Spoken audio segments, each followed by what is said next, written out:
नमस्कार दोस्तों, स्वागत है आपका हमारे चैनल मोटिवेशनल स्टोरी में। दोस्तों, आज हम आपको 7 भाइयों और एक बहन की दुखद कहानी सुनाने जा रहे हैं, जो कहानी सत्य घटना पर आधारित है।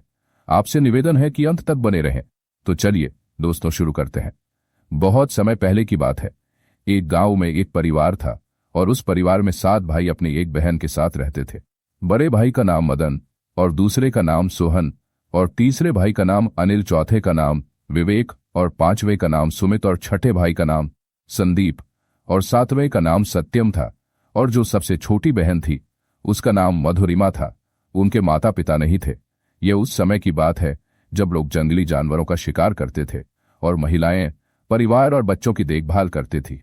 7 भाई जंगल में जाकर जंगली जानवरों का शिकार करते थे और शिकार करने के बाद जब वे घर पर लाकर बहन उन जानवरों को काटकर उनका मांस बनाती थी और सब लोग मिलकर बड़े प्रेम से रहते थे। उस दिन शाम होने वाली थी और बहन अपने 7 भाइयों के लिए खाना बना रही थी। तभी सब्जी काट रही थी तो चाकू की तेज धार से एक उंगली कट गई।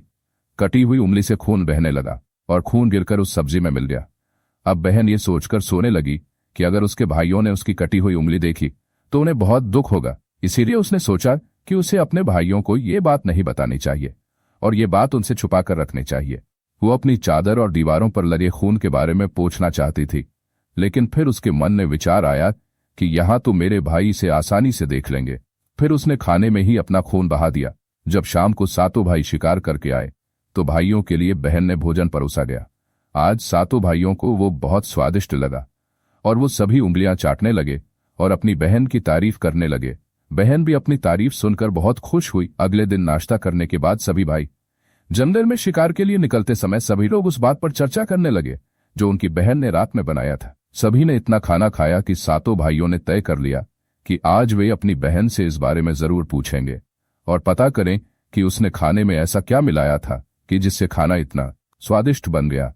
जब सभी भाई घर आए तो उन्होंने अपनी बहन के बनाए भोजन की तारीफ की। बहन बहुत खुश हुई। तब 7 भाइयों में सबसे बड़े भाई ने अपनी बहन से पूछा, कल तुमने ऐसा क्या मिलाया था जिससे खाना इतना स्वादिष्ट बन गया? बड़े भाई मदन ने अपनी बहन मधुरिमा को शपथ दिलाते हुए कहा, बहन मुझे सच सच बताना। तब बहन ने सब कुछ सच सच बता दिया और कहने लगी, मैंने अपना थोड़ा सा खून खाने में मिला दिया था क्योंकि चाकू से मेरी उंगली कट गई थी। उसके बाद 7 भाइयों ने नाश्ता किया और शिकार के लिए निकल पड़े। तब 7 भाइयों में सबसे बड़े भाई मदन ने कहा कि अगर कुछ खून के मिलने से खाना इतना स्वादिष्ट बन गया है तो बहन का मांस कितना स्वादिष्ट बनेगा। 7 भाई निकल पड़े। उन्होंने अपनी बहन मधुरिमा को मारकर खाने की योजना बनाई और कहा कि वह उसे मारकर उसका मांस खाएंगे। लेकिन 7 में सबसे छोटे भाई सत्यम को यह पसंद नहीं आया। वह अपनी बहन को बचाने के लिए बहुत बेताब था और उसने इसका खुलकर विरोध किया। एक तरफ 6 भाई थे और वह अकेला था। सभी भाइयों की योजना थी कि बहन को जबरदस्ती जंगल में ले जाएंगे और उनकी बहन के ऊपर त्यार से निशान लगाकर मिल दिया जाएगा। हम उसे मारकर उसका स्वादिष्ट मांस खाएंगे।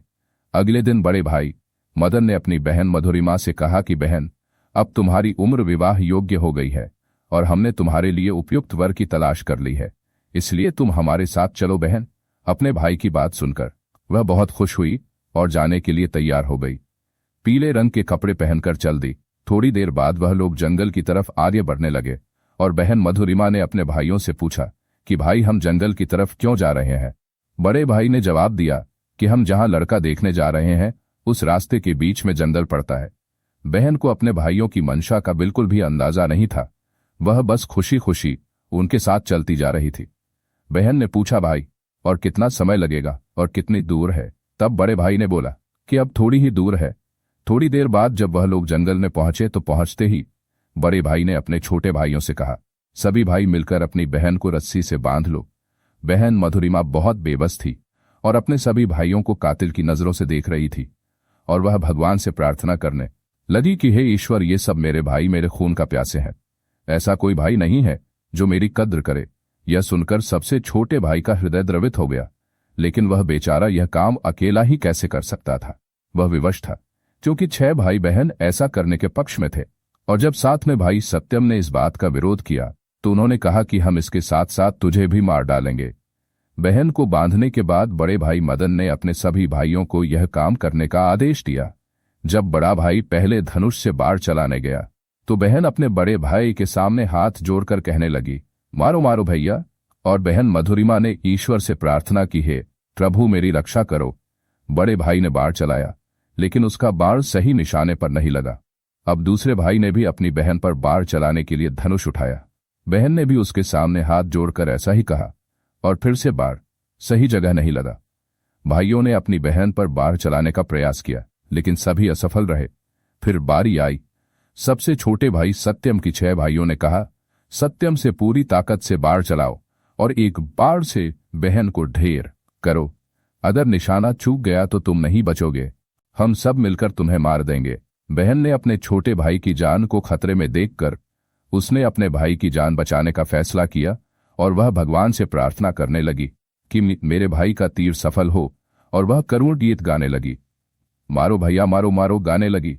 छोटे भाई ने तीर चलाया और उसका तीर उसकी बहन को लगा। वह उसके दिल में लगा, वह दर्द से कराह उठी और कुछ क्षणों के बाद उसने अपने शरीर से अंतिम सांस ली। छोटा भाई बहुत दुखी हुआ और एक पेड़ के नीचे बैठकर रोने लगा।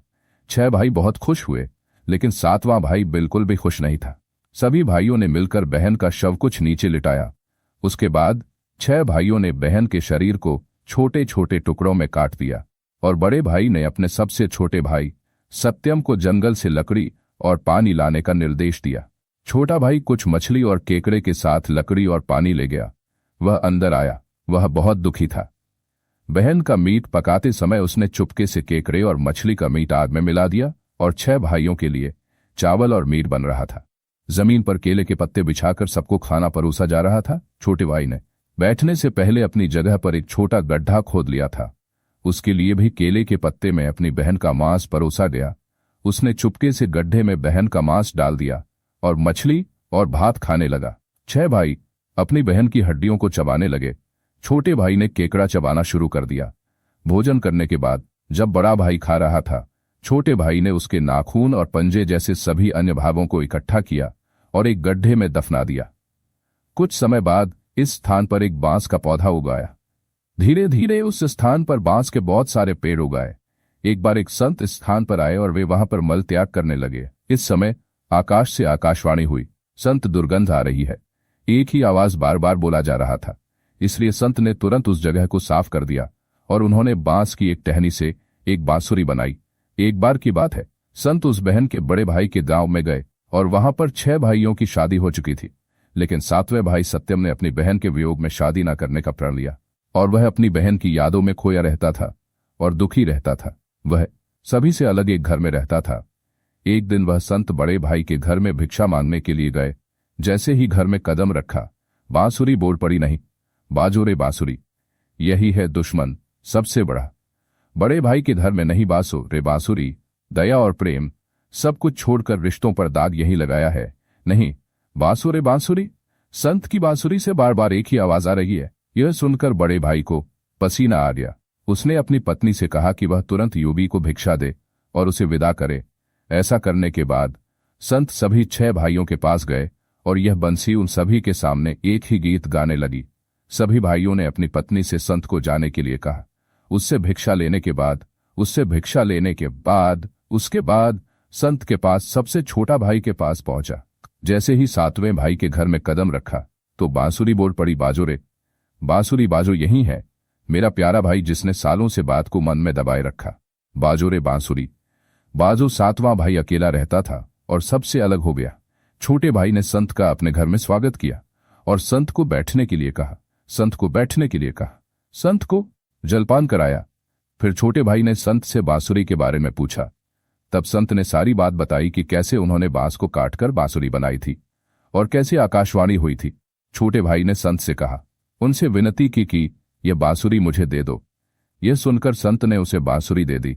संत के जाने के बाद छोटे भाई ने धूप बत्ती जलाई और बांसुरी को बड़े आदर के साथ घर के मंदिर में रख दिया। कुछ समय बाद छोटे भाई के घर में परिवर्तन देखने को मिला। वह समय समय पर घर लौटता तो उसका घर साफ सुथरा मिलता। जब उसकी अनुपस्थिति में उसके घर की प्रतिदिन सफाई होने लगी तो वह अपनी भाभियों के पास गया और पूछने लगा कि क्या तुम लोग उसकी अनुपस्थिति में मेरा घर साफ कर देती हो? भाभियां बोली, हमें तो फुर्सत ही नहीं मिलती, तो हम तुम्हारे घर की सफाई करने क्यों आएंगे? यह सुनकर छोटे भाई को आश्चर्य हुआ कि आज वह छुपकर देखेगा कि उसकी अनुपस्थिति में घर की सफाई हो रही है। ऐसा कौन करता है? इसीलिए छोटा भाई काम पर नहीं गया और घर में छिपकर देखने लगा। घर सूना होने पर इसी बांसुरी से उसकी बहन की शक्ल वाली एक लड़की निकली और उसने सारे घर का काम निपटा दिया। यह सब देखकर छोटे भाई को अपनी आंखों पर विश्वास नहीं हुआ। उसने यह बात अपनी बड़ी भाभी को बताई। भाभी अपने छोटे देवर को समझाया कि अगर बांसुरी से ऐसी ही कोई लड़की निकले तो तुम उस साज बांसुरी को आग में डाल देना, उसके बाद उस पर तुलसी जल छिड़क देना, फिर देखना क्या होता है। उसने बांसुरी को आग में डालकर तुलसी जल छिड़क दी। तुलसी जल के प्रभाव से लड़की मानव रूप में आ गई। भाई ने देखा कि यह तो उसकी छोटी सी प्यारी बहन है। उसने अपनी बहन को गले लगा दिया। उसके बाद दोनों भाई बहन बड़े प्रेम से साथ रहने लगे। बहन ने भाई को और भाई ने बहन को अपना लिया और दोनों प्रेम से इस घर में रहने लगे। तो दोस्तों, यह थी भाई बहन की कहानी। मुझे उम्मीद है कि आपको कहानी पसंद आई होगी। अगर कहानी पसंद आई तो हमारे चैनल को सब्सक्राइब करें, वीडियो को लाइक करें और अपने दोस्तों और रिश्तेदारों के साथ शेयर करें ताकि यह कहानी ज्यादा से ज्यादा लोगों तक पहुंच सके। धन्यवाद।